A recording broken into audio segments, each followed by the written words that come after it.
When I was starting my journey as a Christian, I thought that it would be just me and God, but fellowship changed absolutely everything. And what I've come to understand now is that community is what makes us stronger. This idea that you have to do this on your own, it's your way or no way, these things have no logical sense to them whatsoever. And what I found is that by surrounding yourself with other Christians, finding the others, as I've said in previous videos, these are the things that will allow you to become more rooted in your faith, learn more, because we're studying something that we can never ever know everything of. We will never have all of the answers, right? So by surrounding yourself with other Christians, surrounding yourself with people that share the same faith, it will literally pull you close to God. I can confidently say with the people that I've met along my journey so far, it has absolutely and utterly strengthened my relationship with God. It's made me a better Christian. It's pulled me to a higher standard. And that's what I'm going to do in today's video. I'm going to go through what fellowship has taught me about being a Christian and how it's really just benefited my life. So let's just get definitions out of the way first. And this is a very honest, it's not overly formal channel, right? I see you all as friends. I implore you to comment. We'll have a bit of laugh back and forth, stuff like that. So I'm going to give you my definition of fellowship. Fellowship is just a friendship group. If you've got a fellowship and it's all male Christians, then they're the boys. If you're a girl and they're girls, then they're the girls, right? Fellowship for me is just a friendship group. But this time, at the root of that friendship group, it's not school friends or it's not drinking friends, it's Christian friends. And these Christian friends are there to share the same beliefs, they're there to listen to you, you're there to listen to them. And when you do meet, generally speaking, God is going to be at the center of that conversation. And at least the Holy Spirit is definitely going to be with you. So that's why sometimes when you do speak with other Christians, and myself, for example, I've always noticed that the conversations I have with, say, my Christian friends as opposed to, say, work friends or people that just generally are quite non-believers, the energy is always different. There's always something that I can't quite put my finger on, but I just attribute that to the Holy Spirit. I got to open this video as well by saying that fellowship is probably one of the reasons that I still go to church this day, that I didn't just rule this out as an entirely bad idea. So I spoke about this before, about the first time I went to church. Fellowship and this idea of just mustard seed kindness, these small acts that can move mountains, that's what actually happened to me my first time at church. So I went to the service, I didn't really know what to do, didn't know what to wear, didn't know absolutely nothing. And me being a logical person, I was just trying to overanalyze and control everything. And it gets to the end, and when you sing hymns, you get given a hymn book, and I didn't know where to put this hymn book whatsoever. And there was a person that helps me who's now become very important in my life, a brother in Christ, and they helped me find out where to put the book. And that, I know it's like a super simple thing, and for you guys it may not be anything, but to me it was everything, because I was stepping into an environment where I thought I'd be judged. I thought it'd be very cliquey, with the environments that I've been in, certain, I've been in places before where, like, if you aren't in that industry and if you aren't immersed, you're not welcome whatsoever. So that's what I thought church was going to be like, and it wasn't like that whatsoever. So fellowship and seeing these small acts of kindness and sort of seeing, you're a Christian and you've just done that for me and we don't even know each other, that was a big thing for me. So fellowship in and of itself has been life-changing for me. It's the very thing that actually cemented me into this faith and this journey so far. Well, I've met some incredible people along the way, all from different walks, all from different backgrounds. And what I found early on, this was when I was doing my Bible study, no, not Bible study course, it was my baptism prep course, right? So we was meeting every Wednesday, going to service on the Sunday. It was every Wednesday we was talking about baptism, leading up to it, just generally like learning, education about the word. And I found very early on that I was able to speak my mind in ways that I never knew possible. I've always been a very reserved person, right? Because I'd never seen a nice side of humanity for the majority of my time. And speaking about things was just not in my register whatsoever. It was just suppress it and push it so far to the back of your head that you think it doesn't exist, or you outwork it, which was, for the most part, how I would deal with things. I'd just work and I'd work and I'd just run away from these things. But yeah, when I was started to hang around with other Christians, especially in this baptism prep course, I found that I was just so openly able to speak about these things. And these were complete strangers at the time. They're obviously dear friends now, but at the time I'd only known these people for, if we're meeting an hour a week and this is the third session in, I'd only met them and spent 3 hours with them. And yet I was willingly wanted to tell them about my upbringing. I was wanted to tell them about what faith meant to me and where I was at in my journey. And every time I'd leave these sessions so perplexed, because I was like, I don't know these people, but why can I not stop myself from talking around them? And what I've really understood in terms of fellowship and finding the right people is that when you are around the right person, when you are around the right people that share the right faith and that energy is the same, you will become yourself. You will want to speak. I don't really believe that anyone is truly, I don't even know the word that can come to mind right now, but when you're around the right people, you will talk and you will want to open up about things. And that was a very big thing for me because it was completely and utterly alien. I couldn't wrap my head around it. And yet now I meet these people and sometimes I'm like, Josh, you're speaking too much. You're doing too much. Listen a little bit more. But I think that when you can look at your life before Christ and before becoming a Christian, you can just see this night and day difference as to how you're acting, how you're talking, and how generally you start to think. The people that I've met, they've all had different backgrounds, as I just mentioned, but what I found is that it's allowed me to understand that Christianity is not far out of reach. Let me tell you a story about Stoicism. So Stoicism is a philosophical practice, and when it was being preached, and when it, not preached is the wrong word, but when it was being taught at forums and philosophers were coming up, a lot of them actually faced scrutiny and they were sort of exiled. Seneca, for example, very, very famous philosopher. I've got his book up there. He was actually exiled. And the idea behind that, there's much more to that story, but Stoicism at that time was deemed too far out of reach for the modern day man. Therefore, because it was out of reach, people wanted to cast stones at it. They wanted it out. They was trying to say bad on it, turn it into a bad thing, because they couldn't grasp it. So it was like, right, well, if I can't have it, I don't want it. No one can have it. And to a degree, I thought Christianity was something similar. I thought that to be a Christian, you had to dress in a certain way and talk in a certain way. You had to basically become someone new. Like, and I'm talking like from your appearance, completely external. You've got to talk, not like in like an old English voice, but you've just got to make these radical changes. And I just didn't feel worthy enough. I didn't think, a small kid from Bradford, like how could I ever be a Christian? Like, I'm not smart enough, I'm not well spoken enough. But by meeting these people, what I've come to understand is that through their stories and their upbringing and their experiences in life, it's allowed me to understand that anyone can be a Christian. We're all enough in God's eyes. I was recently so I've done the Bible study course, I've done the baptism course, and now I'm doing a prayer course. And something happened to me last week that was just the most warming thing ever. I've been thinking about it whenever I'm in like stressful, unwanted times. I think back to this very, very moment. And we was going around and we'd just finished the prayer course and we was all praying for each other.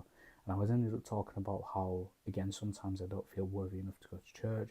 I don't feel enough and stuff like that. And I was talking about just generally some of the things I'd done, the person I was and stuff like that. And what the person said to me next was just so special. It was the only thing I can imagine is like a hug from God. And he said, God loved you the same when you were doing those things as he loves you with the things that you're doing now.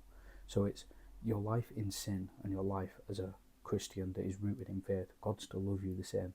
It's how well you can hold him in your heart that matters the most. And when I heard that, it was just such a... I don't actually think I had a response at the time. I just said thank you, because I think sometimes that, I've got to do these things, I've got to work for it, and, again, just simply put, I don't feel... There's been times even like Sunday morning when I'm like, I don't feel worthy enough even to have a seat at church. And the fact that God still loves me even when I'm thinking those things, or even when I've made those choices, even when I've done those things that I know aren't right, he still loves me the same. It's taught me about mercy, and it's taught me that I may not be perfect, and ultimately it's taught me that I'll never be perfect, right? So I think when you can just rip that band-aid off and just know that we all have imperfections, we're all born in sin, but the idea of pleasing the Lord and becoming a real Christian, it's all about what's in your heart, which I know sounds incredibly cheesy. If you're a non-believer and you're just sitting with me on this video, I know that sounds a little bit cheesy, but it truly is what is within your heart. When you're getting made, you have a heartbeat before you have a brainwave, right? The heart is one of the most centerpieces of the entire body. So if you can look at what's inside your heart, what you're feeling, what your emotions are, and make sure that God is at the center of them, I promise you're going to be okay. And God is always going to have a plan for you. You're never going to be left wondering what's next. You're never going to be on your own.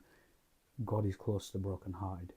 And I truly mean that, because I can speak that from experience. With the people that I've met as well, what I've found is that they all have their own little attributes. I've got certain people that bring a really unique element to Christianity and allow me to see things from a different light. Because one thing that I've struggled with is seeing people in the same lens all the time. I'm sort of like very disciplined and have like my upbringing and my perspective on life was just work harder, do the work. Why aren't you working harder? And just very like brutalist about it, right? And I found that with the people that I surround myself with now, is it's allowed me to have more mercy, more understanding, and just like actually seeing beyond that top layer and beyond face value. That has been very, very important for me. It's something that I'm still working on now. But I found that certain people, you know, there's women in the Christian group, and hearing Christianity and the modern day struggles and barriers and just what it's like to be a woman and as a you know, a Christian woman in the modern day world. That to me is very interesting because I'm able to learn from it, and it then can allow me to be perhaps a better Christian man. With my closer friends, so like I'm close with everybody, but I have like, you know, closer friends and stuff like that. What I've really found is a true understanding of what brotherhood is. And growing up, I've always like tried to force this label. I've always tried to just accept it. You know, like when it's like a toxic ex, right? You know that things are going wrong. You know that you shouldn't be together, but you can't stand the idea of being alone, so you just accept it anyway. And before you know it, your own quality of life is deteriorating because you can't let your lowest standard go. And again, in many, many different areas of my life, I try to force these labels: brotherhood, father figures, role models, perhaps sometimes even idolatry, right? These are all things that I've tried to force, but fellowship has taught me legitimate brotherhood. These guys that I'm surrounding myself with, they've taught me how to fish. They've taught me life skills. They've taught me to operate at a higher standard. I see how they live, and you know, it's almost like, you know, granted they are older than me in a literal sense, but it's like having cool older brothers sometimes. And not even in a sense that like they're above me or anything, but I can see how they live. I see the lives that they live. I see their beliefs. I see how God just radiates out of them. It inspires me. So with me learning and understanding what brotherhood is, it really is now that case of iron sharpens iron. I am more disciplined. I'm more rooted. This was yesterday, right? And I'm truly saying this from the heart. This is pure honesty. Yesterday was the first time that I brought Jesus into the workplace. I would have never have done that if I didn't meet the people that I'd met along my journey so far, because they've given me the courage. They've let me know that it's okay and that I should be proud of these things. And it's not ever that I, you know, purposely shied away from it. But yesterday was the first time I brought Jesus into the workplace around a group of non-believers. So I was talking about leaderships and, you know, what other people have done in terms of like influencing thousands of people. First answer that comes to mind: Jesus. Said it straight away. Confidence, happiness, had a smile on my face. I wouldn't have been able to do that if I wasn't surrounding myself with the right people. I've been able to become more confident. I've started to adopt new habits. You know, I'm trying out new things. Life has just changed for the better. We all know, and we have, especially as Christians, it's almost like you get this computer update, right? You get installed with this software, and I know that we know what is right and what is wrong. You've got this little registration process, and you'll know before you do it whether it's aligned. Put it this way: you'll know if Jesus was in the room, you'd know if he was going to do that action or if he wasn't going to do that action. And that has been super, super important. I think one of the biggest things I want to round off this video is understanding what it is to be abundant and actually give. And someone in my circle said, you only keep what you have by giving it away. I think I'm butchering it, but I've learned a lot more about giving. My journey before being a Christian, it would be a completely different version. I wouldn't want you to meet me. I was selfish, I was self-centered. All I cared about was money. All I cared about was power and control. I want Lamborghinis, I want Ferraris, I want people worshipping me. I want to control people. Like, these were the things that was going on in my mind because of the people I followed. That's what I thought was okay. You know, I just want to be on top of the world. I want to own it. I want to buy everything. And this thirst for power stemmed from not having it in myself. To go into like some basic spirituality stuff, to declare that you want something is to declare lack, right? You only want something because you don't have it. So here's me thinking I want all these things. It was just a massive declaration that I didn't have them to begin with. So flipping that on its head now as a Christian, what I've been able to understand is that by giving more and by providing more for the people around me, that's allowed me to understand and get glimpses of happiness and just knowing that you're doing good. Again, going back to that computer system that gets installed as you as a Christian. When I'm giving lifts for people home when it's dark at night, when I don't have to, but I want to see them get home safe.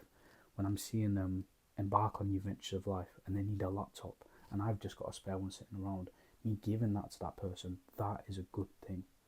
And I'm not doing that for the reaction. There's no clips of it. There's no nothing. It's just I've got this very clear understanding now that if someone is in need and I have it, I will give it to them. And then I'm setting myself goals where I want to do that further and further. You know, I'm talking volunteering. I'm talking looking after the elderly when it gets colder in church, because it's going to get really cold. Very, very personal goal, and I'm going to be super honest with you. The only reason why I have this channel is because I feel very pulled to speak and call about the word and my journey as a Christian. But I will monetize this channel. I do want it to grow, and I do want it to grow and grow and grow. The money that I will want to make from this will essentially go towards the church. I want to use that to essentially fund the church. I want to use it to influence people and do good in the world. These are the things that I'm wanting to do. I would not have been able to do these things if I wasn't surrounding myself with the right people. So I'm going to wrap the video up there. Hope you learned some stuff, and I'll see you for the next one.